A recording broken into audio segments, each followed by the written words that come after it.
আরও ভয়ঙ্কর হবে হুতিরা, এবার ব্যালিস্টিক মিসাইল পেল ইরানের কাছ থেকে। জাতিসংঘের চেতনা মরে গেছে, যুক্তরাষ্ট্রের হাত রক্তে রঞ্জিত। পাঞ্জাব সরকারের সিদ্ধান্তকে চ্যালেঞ্জ করলেন ইমরান খান। রাফায় ধ্বংসযজ্ঞে মার্কিন অস্ত্র ব্যবহার করছে ইসরায়েল। প্রেসিডেন্ট পদে লড়তে চ্যালেঞ্জের মুখে আহমেদিনেজাদ। এছাড়াও জানবেন, যুদ্ধ অব্যাহত থাকার অর্থই হচ্ছে আরও ইসরায়েলি বন্দী হবে, হুঁশিয়ারি হামাসের।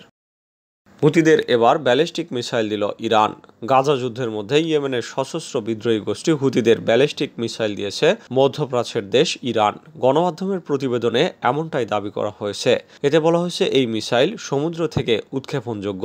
প্রতিবেদনে বলা হয়েছে হুতিদেরকে সমুদ্র থেকে উৎক্ষেপণযোগ্য ব্যালিস্টিক মিসাইল গদর দিয়েছে তেহরান।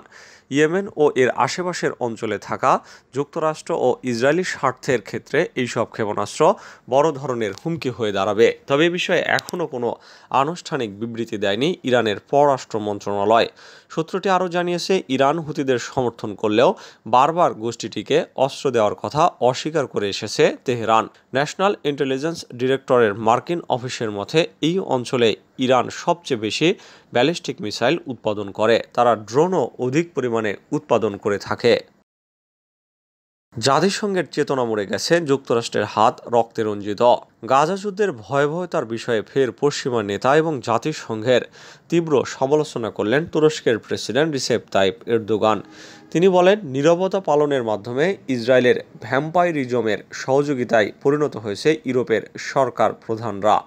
বিশেষ করে যুক্তরাষ্ট্রের হাত রক্তে রঞ্জিত বলেও মন্তব্য করেন তিনি। তাদেরকে ইসরায়েলের চালানো নৃশংসতার সহযোগী বলেও অভিহিত করেছেন তুর্কি প্রেসিডেন্ট। বুধবার এরদোগান তার একেপি পার্টির আইন প্রণেতাদের সঙ্গে বৈঠকে এই কথা বলেন। এ সময় তিনি জাতিসংঘের তীব্র সমালোচনা করেন। এরদোগান বলেন, যদি 21 শতাব্দীতে এসে এটি গণহত্যা বন্ধ করতে না পারে তাহলে এই সংস্থার ভালো দিক কী? তিনি বলেন, জাতিসংঘ এমনকি তার নিজেদের কর্মীদেরও রক্ষা করতে পারে না। আপনি কিসের পদক্ষেপের জন্য অপেক্ষা করছেন? গাজায় জাতিসংঘের চেতনা মরে গেছে। উল্লেখ্য, গাজা হামলা শুরু হওয়ার পর থেকেই ইসরায়েলের কঠোর সমালোচনা করে যাচ্ছেন এরদোগান। ইসরায়েলকে একটি সন্ত্রাসী রাষ্ট্র বলেও অভিহিত করেছেন। সম্প্রতি ইসরায়েলের সঙ্গে সব ধরনের বাণিজ্য বন্ধ করে দিয়েছেন।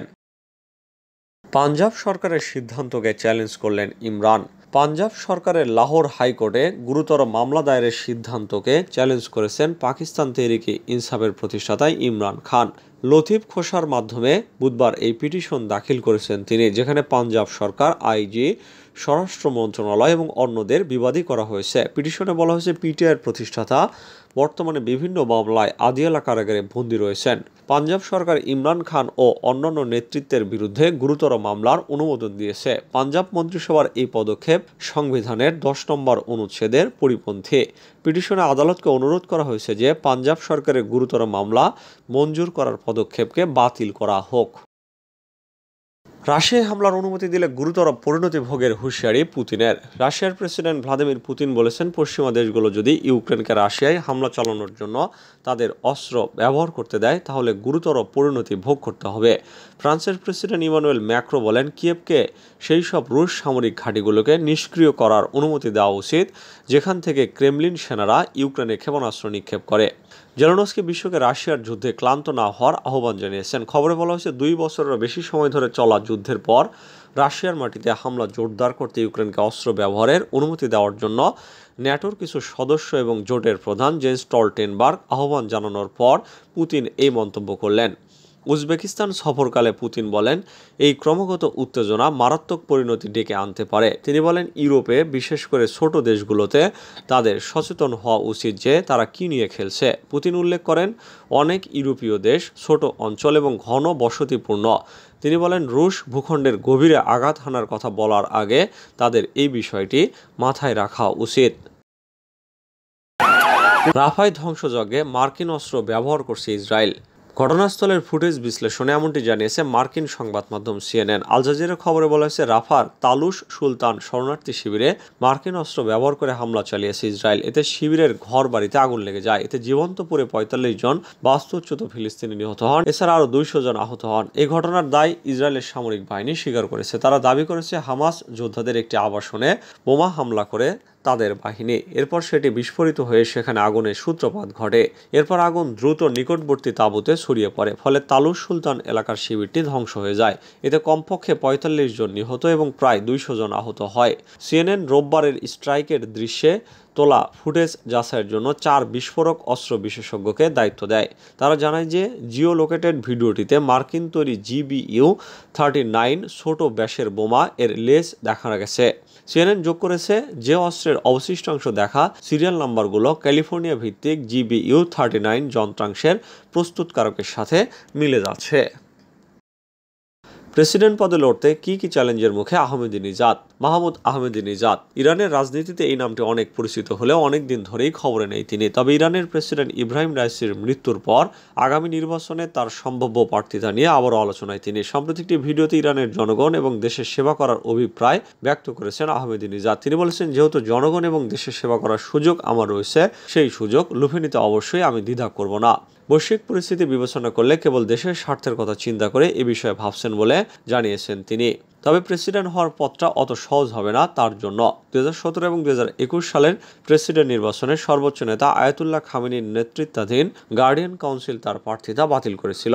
2017 সালে আহমেদিনেজাদের প্রার্থিতা বাতিল করা হলে তিনি পুরো কাঠামোর সমালোচনা করেন, এমনকি প্রকাশ্যে সর্বোচ্চ নেতা আয়াতুল্লাহ খামেনিরও সমালোচনা করেছিলেন। তাই বিশেষজ্ঞরা বলছেন, আহমেদিনেজাদকে নিশ্চিত করতে হবে যে গার্ডিয়ান কাউন্সিল তার প্রার্থিতার অনুমোদন করবে, কেননা তিনি প্রার্থী হওয়ার পর তা বাতিল হলে এর পরিণাম আরও ভয়াবহ হবে। নিজের স্বচ্ছ রাজনৈতিক ক্যারিয়ারের জন্য ইরান জুড়ে ব্যাপক প্রশংসিত একজন নেতা আহমেদিনেজাদ। তিনি রাজনীতিতে আসেন 1979 সালে ইরানে ইসলামী বিপ্লবের পরপরই। 2003 সালে তেহরানের মেয়র নির্বাচিত হন, এরপর ক্রমশ এগিয়ে যান।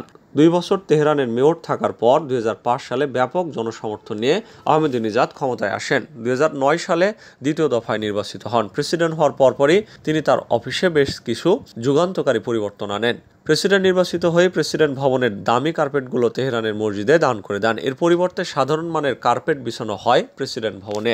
প্রেসিডেন্ট ভবনের ভিআইপি অতিথিশালাও বন্ধ করে দেওয়া হয়। একটি সাধারণ ঘরেই ভিআইপিদের সঙ্গে বৈঠকের ব্যবস্থা করেন তিনি। আহমেদিনেজাদ ক্ষমতায় থাকাকালে যুক্তরাষ্ট্র সহ পশ্চিমা দেশগুলোর কঠোর সমালোচনা করেন। এছাড়া ইরানের পারমাণবিক কর্মসূচি নিয়েও কঠোর অবস্থানে ছিলেন তিনি। যুদ্ধ অব্যাহত থাকার অর্থই হচ্ছে আরও ইসরায়েলি বন্দী।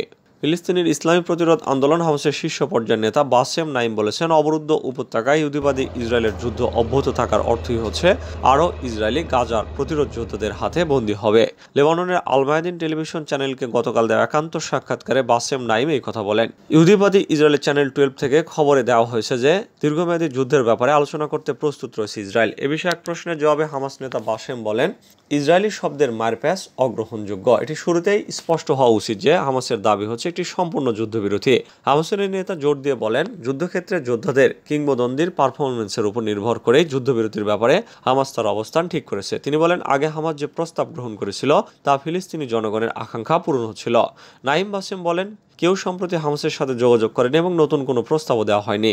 রাফা ক্রসিং ইসরায়েলের দখলদারিত্ব বহাল রেখে হামাস ইসরায়েলের সাথে নতুন কোনো আলোচনায় বসতেও আগ্রহী নয় বলেও উল্লেখ করেছেন তিনি। বাসেম নাইম সুস্পষ্ট করে বলেন, আলোচনার নামে সময় ব্যয় করতে প্রস্তুত নয় হামাস, বরং ফিলিস্তিনি জনগণকে গণহত্যা থেকে বাঁচানোই তাদের কাছে প্রাধান্য পাচ্ছে।